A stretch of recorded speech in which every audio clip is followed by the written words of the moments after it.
दोस्तों, कल्पना कीजिए एक ऐसी टेक्नोलॉजी की जो बिना किसी बॉम्ब, बिना किसी मिसाइल के सिर्फ एक बटन प्रेस करते ही किसी भी इमारत को धराशायी कर दे। एक ऐसा हथियार जो आसमान में उड़ते हुए एयरक्राफ्ट को अचानक क्रैश करवा दे और किसी को पता भी न चले कि अटैक कहां से हुआ। ये साइंस फिक्शन नहीं बल्कि सिंथेटिक ग्रेविटी मैनिपुलेशन की थियोरेटिकल पॉसिबिलिटी है। एक ऐसी टेक्नोलॉजी जो अगर कभी रियलिटी बन जाए तो परमाणु हथियारों से भी ज्यादा खतरनाक साबित हो सकती है। अगर कोई देश या ऑर्गेनाइजेशन इस टेक्नोलॉजी को हासिल कर ले तो वो दुनिया के किसी भी कोने में बैठकर डिस्ट्रक्शन मचा सकता है। सबसे डरावनी बात यह है कि ये इनविजिबल वेपन होगा। न कोई स्मोक, न कोई एक्सप्लोजन, न कोई ट्रेस। बस अचानक से ग्रेविटी का फोर्स बढ़ जाएगा या घट जाएगा और इंफ्रास्ट्रक्चर्स सेकंड्स में ढह जाएंगे। बिल्डिंग्स, ब्रिजेस, डैम्स, सब कुछ इंस्टेंट कोलैप्स। और सबसे बड़ा खतरा, इसका कोई डिफेंस नहीं है। Traditional military shields, armour, missile defence systems सब बेकार। आप किसी ऐसी चीज से कैसे बचेंगे जो इनविजिबल है और जिसका डिटेक्शन भी इम्पॉसिबल है। सैटेलाइट्स को ऑर्बिट से हटाया जा सकता है जिससे पूरी दुनिया की कम्युनिकेशन सिस्टम्स ठप हो जाएंगी। जीपीएस काम नहीं करेगा, इंटरनेट सैटेलाइट्स डिस्ट्रॉय हो जाएंगे और मॉडर्न वॉरफेयर जो टेक्नोलॉजी पर डिपेंड करती है वो पूरी तरह ब्लाइंड हो जाएगी।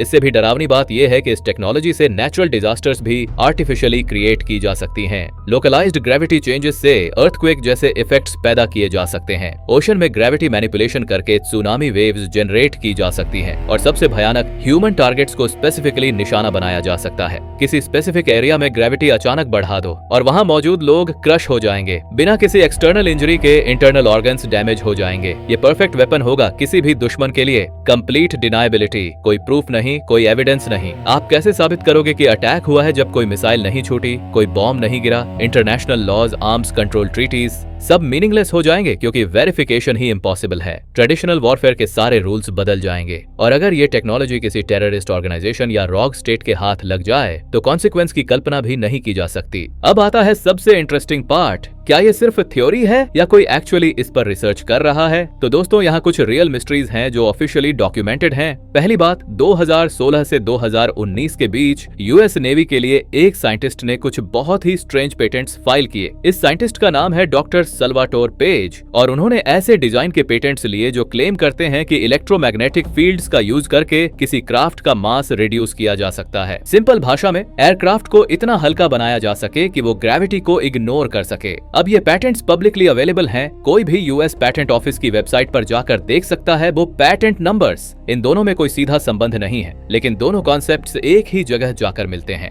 यानी ग्रेविटी को मैनिपुलेट करने का आइडिया। पास के पेटेंट्स इलेक्ट्रोमैग्नेटिक फील्ड्स के जरिए मास को कम करने की बात करते हैं और synthetic gravity manipulation gravity field को बदलने की। दोनों का अल्टीमेट लक्ष्य वही है, ग्रेविटी को कंट्रोल करना। बस रास्ते अलग हैं। लेकिन मिस्ट्री ये है कि जब साइंटिस्ट्स ने इन पैटेंट्स को देखा तो ज्यादातर ने कहा कि ये फिजिकली इम्पॉसिबल हैं। फिजिक्स के नोन लॉज के अकॉर्डिंग ये काम नहीं कर सकते। फिर भी यूएस नेवी ने इन पैटेंट्स को डिफेंड किया और कहा कि ये ऑपरेशनली इम्पोर्टेंट हैं। तो सवाल उठता है, क्यों? अगर ये इम्पॉसिबल है तो नेवी क्यों डिफेंड कर रही है? क्या कोई क्लासिफाइड रिसर्च चल रही है या ये सिर्फ दूसरे देशों को कंफ्यूज करने की स्ट्रेटजी है? ये आज तक कोई नहीं जानता। दूसरी मिस्ट्री है चाइना की। 2019 में साउथ चाइना मॉर्निंग पोस्ट नाम के न्यूज़पेपर ने रिपोर्ट की कि Chinese military anti gravity technology explore कर रही है। अब ये ऑफिशियली वेरीफाइड नहीं है। जब हमने इस विषय पर गहराई से रिसर्च की तो पाया कि कुछ दिनों बाद कई वेबसाइट से ये आर्टिकल्स हटा दिए गए थे या उन तक पहुंच रिस्ट्रिक्ट कर दी गई थी। आखिर क्यों इन आर्टिकल्स को हटा दिए गए? शायद ये कोई झूठी खबर हो सकती है या फिर चाइनीज कम्युनिस्ट पार्टी का कोई सोची समझी प्लान। ये तो हमें नहीं पता, लेकिन फ्यूचर की इस खतरनाक most advanced synthetic gravity manipulation technology theory के बारे में अब कई देशों में रिसर्च हो चुका है। आइए जानते हैं इन सभी देशों के रिसर्चेस के बारे में डिटेल्स में। ये सच है कि चाइना ने क्वांटम रिसर्च और सुपर कंडक्टिविटी पर बिलियंस डॉलर्स इन्वेस्ट किए हैं। चाइना ने दुनिया की सबसे फास्ट maglev ट्रेन बनाई है। 600 किलोमीटर प्रति घंटा की स्पीड से चलती है। maglev का मतलब है मैग्नेटिक लेविटेशन। ट्रेन ट्रैक्स को टच नहीं करती, मैग्नेटिक फोर्स से थोड़ा ऊपर फ्लोट करती है। अब ये टेक्निकली ग्रेविटी मैनिपुलेशन नहीं है, ये इलेक्ट्रोमैग्नेटिक फोर्स है। लेकिन सवाल ये है, क्या चाइना इस रिसर्च को आगे बढ़ाकर एक्चुअल ग्रेविटी कंट्रोल की तरफ जा रही है? कोई कंफर्म नहीं कर सकता क्योंकि ज्यादातर चाइनीज मिलिट्री रिसर्च क्लासिफाइड है।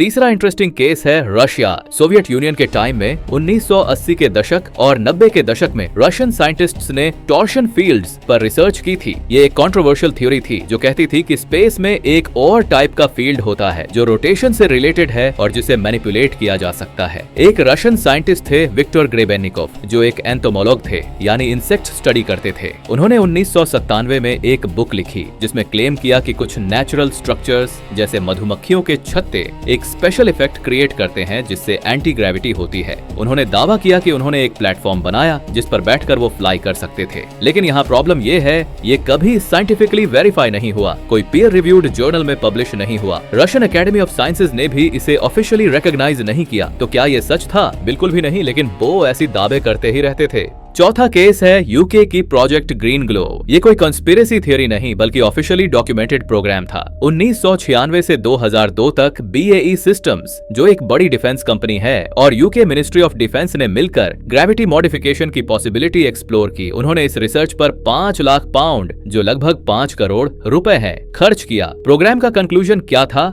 No practical breakthrough achieved, यानी कोई काम की चीज नहीं मिली। लेकिन इंटरेस्टिंग बात यह है कि उन्होंने रिसर्च कंप्लीटली बंद नहीं की, बल्कि कहा कि फ्यूचर में और थियोरेटिकल वर्क हो सकता है। पांचवा और शायद सबसे क्रेडिबल एग्जांपल है नासा का breakthrough propulsion physics program. ये 1996 से 2002 तक चला, officially NASA Glenn research center में। इसका लीडर था मार्क मिलिस नाम का साइंटिस्ट। इस प्रोग्राम में नासा ने ऑफिशियली रिसर्च किया anti gravity concepts, faster than light travel possibilities और क्वांटम वैक्यूम एनर्जी पर। 2004 में उन्होंने फाइनल रिपोर्ट रिलीज की जो आज भी नासा की वेबसाइट पर पब्लिकली अवेलेबल है। रिपोर्ट का conclusion, no breakthroughs achieved with current understanding of physics, यानी करंट साइंस के साथ ये पॉसिबल नहीं दिख रहा। लेकिन उन्होंने फ्यूचर रिसर्च डायरेक्शंस भी सजेस्ट किए। अब बात करते हैं कि एक्चुअल साइंटिस्ट्स इसके बारे में क्या सोचते हैं। डॉक्टर मिचियो काकू, जो एक फेमस थियोरेटिकल फिजिसिस्ट हैं, उन्होंने कहा है कि manipulating gravity with current technology is like trying to boil an ocean with a match, यानी हमारी करंट टेक्नोलॉजी से ग्रेविटी को कंट्रोल करना ऐसे है जैसे एक मैचस्टिक से पूरे समुद्र को उबालने की कोशिश करना।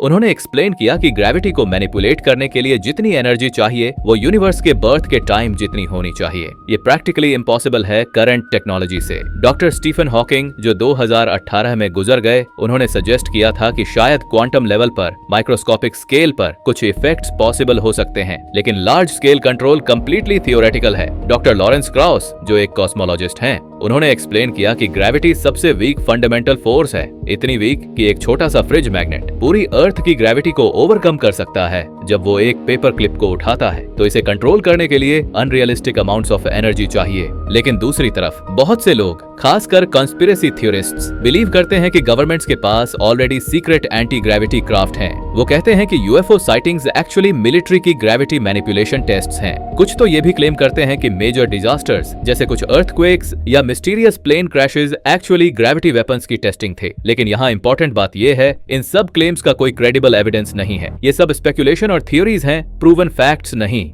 अब आते हैं रियलिटी पर। आज की डेट में क्या एक्चुअली पॉसिबल है? तो कुछ चीजें हैं जो वर्किंग हैं और जिन्हें आप लेविटेशन कह सकते हो, लेकिन ये ग्रेविटी मैनिपुलेशन नहीं है। पहला है अकूस्टिक लेविटेशन। साइंटिस्ट्स ने डिस्कवर किया है कि बहुत हाई फ्रीक्वेंसी साउंड वेव्स से आप स्मॉल ऑब्जेक्ट्स को हवा में फ्लोट करवा सकते हो। यूनिवर्सिटी ऑफ टोक्यो और ETH ज़ुरिख में ये डिमॉन्स्ट्रेट किया गया है। लेकिन लिमिटेशन ये है कि सिर्फ बहुत छोटी चीजें, कुछ मिलीमीटर साइज की, और वो भी सिर्फ कुछ सेंटीमीटर्स ऊपर। तो ये इंप्रेसिव है लेकिन ग्रेविटी कंट्रोल नहीं है। दूसरा है मैग्नेटिक लेविटेशन। जैसा मैंने चाइना की मगलेव ट्रेन्स का एग्जांपल दिया, ये ऑलरेडी कमर्शियल यूज में है। जापान, चाइना, जर्मनी में ऑपरेशनल हैं। लेकिन समझना ये है कि ये ग्रेविटी मैनिपुलेशन नहीं है, ये इलेक्ट्रोमैग्नेटिक फोर्स यूज करती है। मैग्नेट्स एक दूसरे को रिपेल करते हैं, पुश करते हैं, इसलिए ट्रेन फ्लोट करती है। ग्रेविटी अभी भी वहाँ काम कर रही है, बस इलेक्ट्रोमैग्नेटिक फोर्स उससे स्ट्रॉन्ग है। तीसरा है डायामैग्नेटिक लेविटेशन। सुपर कंडक्टर्स जो बहुत एक्सट्रीम कोल्ड टेम्परेचर पर काम करते हैं, वो माइसनर इफेक्ट दिखाते हैं। इसमें मैग्नेटिक फील्ड्स को कंप्लीटली रिपेल किया जाता है और ऑब्जेक्ट फ्लोट करता है। ये बहुत सारे यूनिवर्सिटीज में डेमोन्स्ट्रेट किया गया है, बहुत इंप्रेसिव लगता है। लेकिन फिर से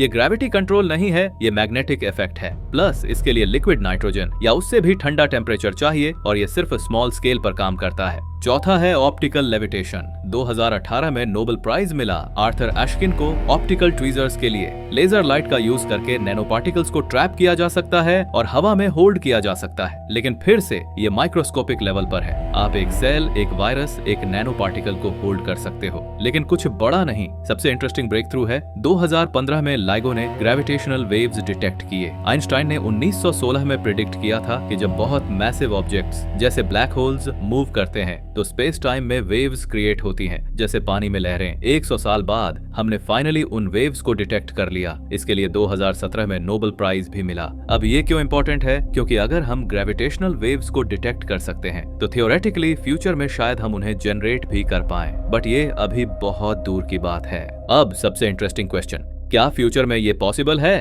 तो साइंटिफिक कंसेंसस ये है कि अगर ये पॉसिबल है भी तो कम से कम 50 से 100 साल लगेंगे, शायद उससे भी ज्यादा। इसके लिए कंप्लीट रेवोल्यूशन चाहिए फिजिक्स अंडरस्टैंडिंग में। हमें क्वांटम ग्रेविटी थ्योरी को कंप्लीटली समझना होगा, यानी ग्रेविटी और क्वांटम मैकेनिक्स को कैसे कंबाइन करें, ये अभी तक सॉल्व नहीं हुआ है। एनर्जी जनरेशन में मैसिव ब्रेक थ्रू चाहिए, ऐसी एनर्जी सोर्स जो करंटली अवेलेबल से मिलियंस गुना पावरफुल हो, और शायद कुछ कंप्लीटली न्यू फंडामेंटल फिजिक्स की डिस्कवरी हो जो हमें अभी तक पता नहीं। लेकिन यहाँ एक इंपॉर्टेंट पॉइंट है, हिस्ट्री हमें सिखाती है कि जो आज इम्पॉसिबल लगता है वो कल रियलिटी बन सकता है। एग्जाम्पल्स देखिए, 1903 से पहले लोगों को लगता था कि फ्लाइंग मशीन्स बनाना इम्पॉसिबल है। लॉर्ड केल्विन जो एक फेमस साइंटिस्ट थे, उन्होंने 1895 में कहा था कि heavier than air flying machine है इम्पॉसिबल। सिर्फ 8 साल बाद 1903 में राइट ब्रदर्स ने पहला एयरप्लेन उड़ाया। 1933 में अर्नेस्ट रदरफोर्ड, जिन्होंने एटम की स्ट्रक्चर डिस्कवर की थी, उन्होंने कहा कि न्यूक्लियर एनर्जी इज मूनशाइन, यानी बेकार का आइडिया। सिर्फ 12 साल बाद 1945 में फर्स्ट एटॉमिक बॉम्ब बना। 1960 के दशक में कंप्यूटर्स इतने बड़े थे कि एक पूरा रूम भर जाता था। कोई सोच भी नहीं सकता था कि फ्यूचर में हर किसी की पॉकेट में कंप्यूटर होगा। आज स्मार्टफोन्स हमारे पास हैं जो उन रूम साइज्ड कंप्यूटर्स से लाखों गुना पावरफुल हैं। 1990 के दशक में क्वांटम कंप्यूटिंग सिर्फ थ्योरी थी। आज 2024 में क्वांटम कंप्यूटर्स मौजूद हैं और कंपनियां उन पर सक्रिय रूप से काम कर रही हैं। 2000 में CRISPR के बारे में किसी ने नहीं सुना था। आज जीन एडिटिंग रियलिटी है। तो पॉइंट ये है, साइंस की कोई परमानेंट लिमिट नहीं है। जो आज इम्पॉसिबल लगता है, अप्रोप्रिएट रिसर्च, फंडिंग और कुछ ब्रेक थ्रू डिस्कवरीज के साथ वो पॉसिबल बन सकता है। हाँ, ग्रेविटी मैनिपुलेशन बहुत मुश्किल है, शायद सबसे मुश्किल चैलेंजेस में से एक, लेकिन कंप्लीटली रूल आउट नहीं किया जा सकता। अब इमेजिन कीजिए कि 50 से 60 साल बाद कोई ब्रेक थ्रू हो जाता है और कोई साइंटिस्ट या कोई देश सक्सेसफुली ग्रेविटी मैनिपुलेशन अचीव कर लेता है। क्या होगा? पहले पॉजिटिव साइड देखते हैं। स्पेस एक्सप्लोरेशन कंप्लीटली ट्रांसफॉर्म हो जाएगी। आज रॉकेट्स भेजने में बिलियंस डॉलर्स खर्च होते हैं क्योंकि आपको अर्थ की ग्रेविटी से एस्केप करना पड़ता है। अगर आप ग्रेविटी को कंट्रोल कर सकें तो रॉकेट्स की जरूरत ही नहीं। स्पेसक्राफ्ट सिंपली फ्लोट करके स्पेस में चली जाएगी।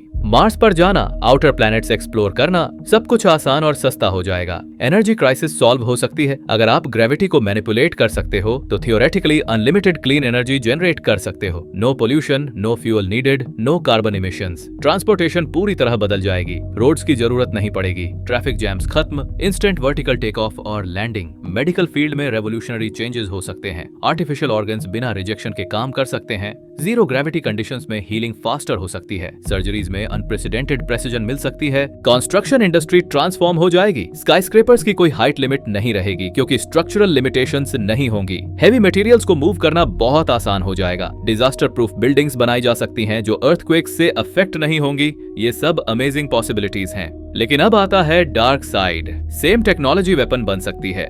किसी भी बिल्डिंग को, किसी भी ब्रिज को, किसी भी इंफ्रास्ट्रक्चर को इंस्टेंट कोलैप्स करवाया जा सकता है बिना किसी एक्सप्लोसिव के, बिना किसी मिसाइल के। जस्ट ग्रेविटी का फोर्स बढ़ा दो उस एरिया में और सब कुछ अपने ही वेट से क्रश हो जाएगा। एयरक्राफ्ट वॉरफेयर पूरी तरह से चेंज हो जाएगी। आप एनिमी के प्लेन्स को मिड एयर में क्रैश करवा सकते हो बिना कोई मिसाइल फायर किए। और जो भी मैंने इस वीडियो की शुरुआत में कहा, सुनामी बनाना, अर्थक्वेक ट्रिगर करना, मौसम को मोड़ देना, ये सब किया जा सकता है अगर सिंथेटिक ग्रेविटी मैनिपुलेशन कभी वास्तविक टेक्नोलॉजी बन जाए। यानी कंसेप्ट के हिसाब से ग्रेविटी को कंट्रोल करने की शक्ति इतनी एक्सट्रीम होगी कि इंसान ऐसे काम कर सकेगा जो आज सिर्फ कल्पना लगते हैं। अब सारी बातों को समराइज करते हैं।